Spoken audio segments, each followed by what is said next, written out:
हम लोग खोटा व्याकरण में संज्ञा पढ़ने वाले हैं। ठीक है, तो चलिए हम लोग क्लास की शुरुआत संज्ञा शब्द से ही करते हैं।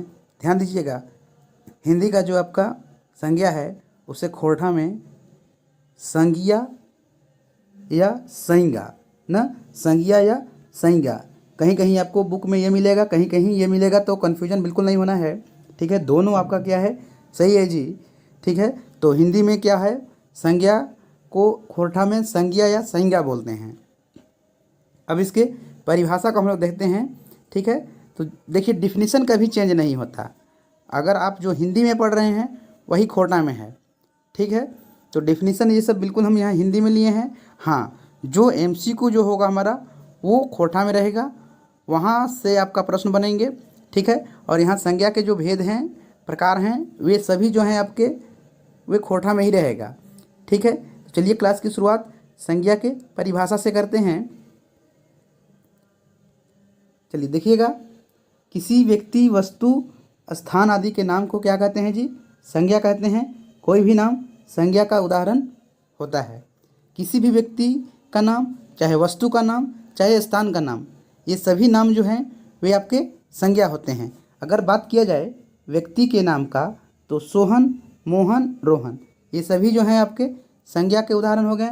और अगर स्थान का नाम तो स्थान के नाम में आपका रांची, धनबाद, बोकारो, ये भी क्या हुआ, आपका संज्ञा का उदाहरण है। ठीक है, वस्तु का नाम का अगर बात किया जाए तो सोना, चांदी, पानी, चावल, ये भी आपका संज्ञा का उदाहरण है। ठीक है, अभी हम लोग संज्ञा के परिभाषा और इसके उदाहरण को समझ गए। आगे हम लोग देखेंगे कि संज्ञा के प्रकार जो हैं वे कितने होते हैं। ठीक है, तो चलिए संज्ञा की प्रकार देखते हैं। तो ध्यान दीजिएगा, संज्ञा के जो आपका प्रकार है, ठीक है, वे दो आधार पे हम लोग वर्गीकृत करते हैं। कौन कौन, तो चलिए देखिए। खोरठा में संज्ञा के जो आपके भेद हैं वे दो आधार पर वर्गीकृत किया गया है। ऐसे हिंदी में भी यही होता है। तो अर्थ के आधार पे, एक आपका अर्थ के आधार पे, और दूसरा जो है आपका उत्पत्ति के आधार पे। तो अर्थ के आधार पे जो है वह संज्ञा के 5 भेद होते हैं जी। अर्थ के आधार पे कितने होते हैं, 5 भेद होते हैं। और साथ ही साथ अगर बात किया जाए उत्पत्ति के आधार पे, ठीक है, यानी संरचना, कहीं कहीं कोई बुक में आपको संरचना मिलेगा तो बिल्कुल कन्फ्यूज नहीं होना है। ठीक है, बात किया जाए उत्पत्ति के आधार पे तो संज्ञा के 3 भेद हैं। तो चलिए अब हम लोग देखेंगे कि अर्थ के आधार पे जो है वे संज्ञा के 5 भेद हैं, तो वे कौन कौन हैं। ठीक है, तो आपका अर्थ के आधार पे जो है वह संज्ञा के 5 भेद हैं, वे कौन कौन हैं। तो व्यक्तिवाचक संज्ञा, व्यक्तिवाचक संज्ञा, जातिवाचक संज्ञा। यहाँ जो व्यक्तिवाचक संज्ञा लिखा है वे आपका हिंदी का व्यक्तिवाचक ही संज्ञा है। ठीक है, यहाँ जातिवाचक संज्ञा मतलब जातिवाचक संज्ञा का बात कर रहा है। गोंठवाचक संज्ञा मतलब, गोंठ मतलब देखिए ग्रुप होता है, ग्रुप मतलब समूहवाचक संज्ञा का ये बात कर रहा है। और है आपका वस्तुवाचक संज्ञा, वस्तु मतलब वस्तुवाचक संज्ञा कहने का मतलब जो वहाँ हम लोग द्रव्यवाचक संज्ञा पढ़ रहे थे वही यहाँ वस्तुवाचक संज्ञा है। और आगे है आपका भाववाचक संज्ञा, भाववाचक संज्ञा।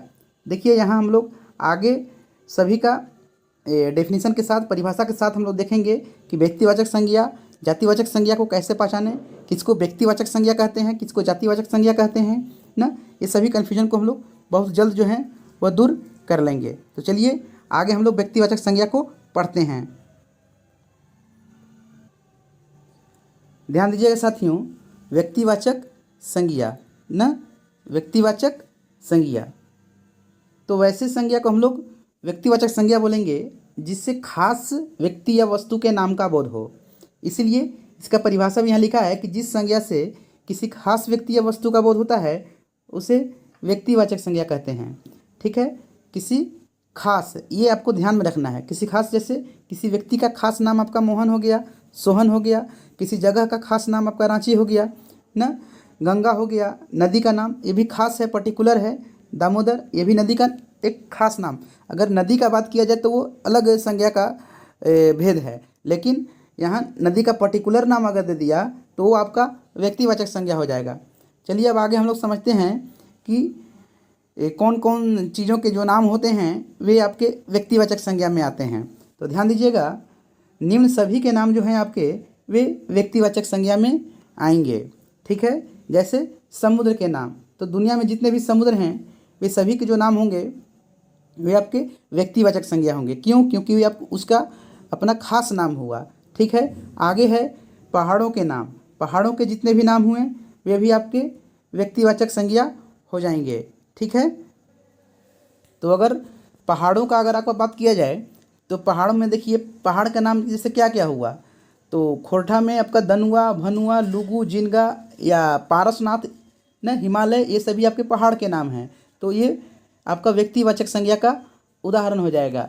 बात किया जाए महादेशों के नाम का, तो महादेशों के नाम में आपके एशिया, अफ्रीका न, ये जितने भी आपके नाम हो गए वे सभी जो हैं वे व्यक्तिवाचक संज्ञा के उदाहरण होंगे। आगे है राज्यों के नाम, तो झारखंड, बिहार, उड़ीसा, ये भी आपका व्यक्तिवाचक संज्ञा हो गया। जितने भी राज्य के नाम हुए वे सभी के सभी जो हैं वे व्यक्तिवाचक संज्ञा के उदाहरण हो जाएंगे, ये नोट कर लीजिए। ठीक है, आगे है नगरों के नाम। नगरों के नाम जितने भी हो गए, रांची, ये सब, वे सभी जो हैं आपके व्यक्तिवाचक संज्ञा हो गए। सड़कों, दुकानों, प्रकाशनों के नाम, ये भी आपके व्यक्तिवाचक संज्ञा। देशों के नाम, पुस्तकों के नाम, दिन तथा महीनों के नाम, तो ये सभी जितने भी नाम वाले हो गए वे सभी के सभी आपके व्यक्तिवाचक संज्ञा के उदाहरण हो जाएंगे। आगे हम लोग जातिवाचक संज्ञा को देखते हैं।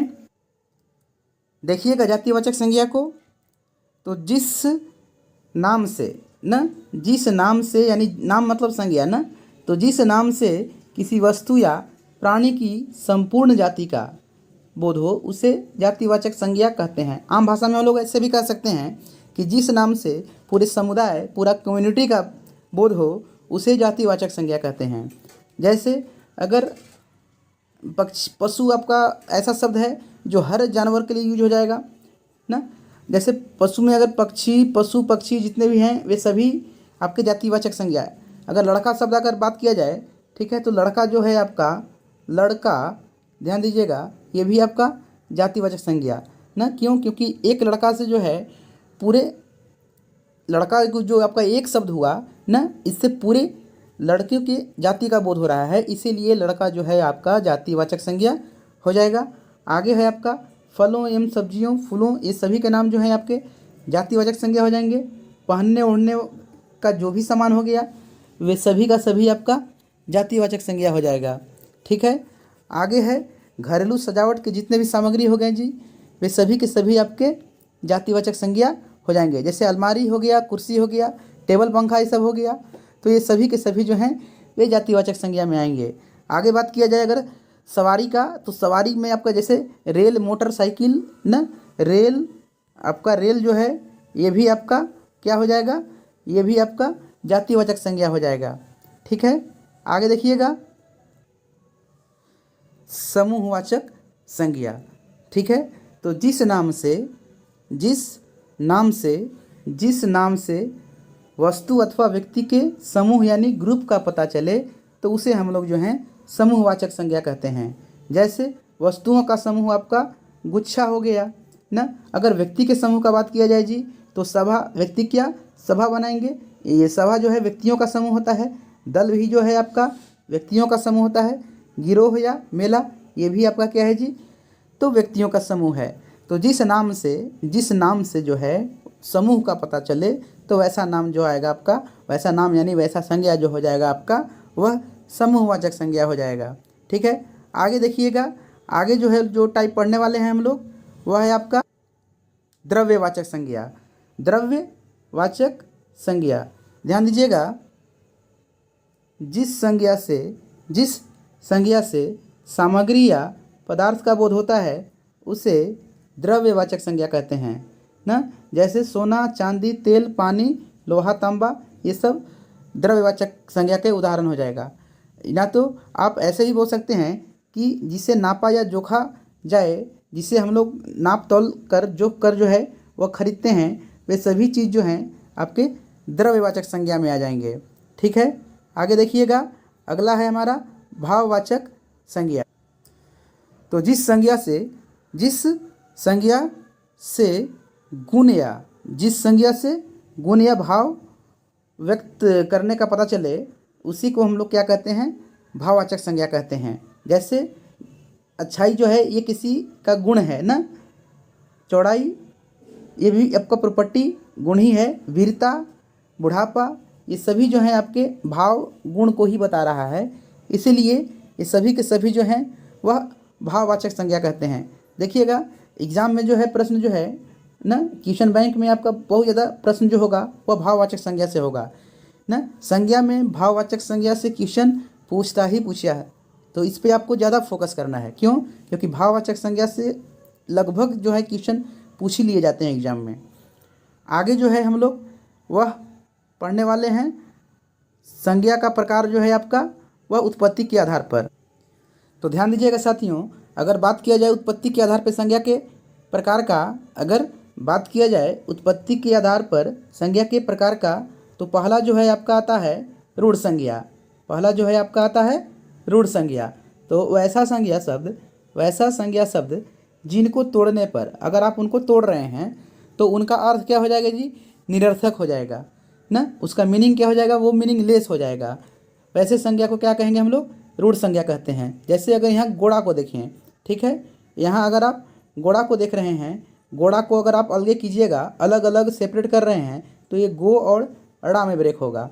तो गो का तो कोई मीनिंग नहीं हुआ, ये आपका मीनिंग लेस है ना, ये आपका मीनिंग लेस है।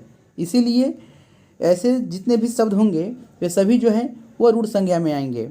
आगे जो है हम लोग पढ़ने वाले हैं वह है आपका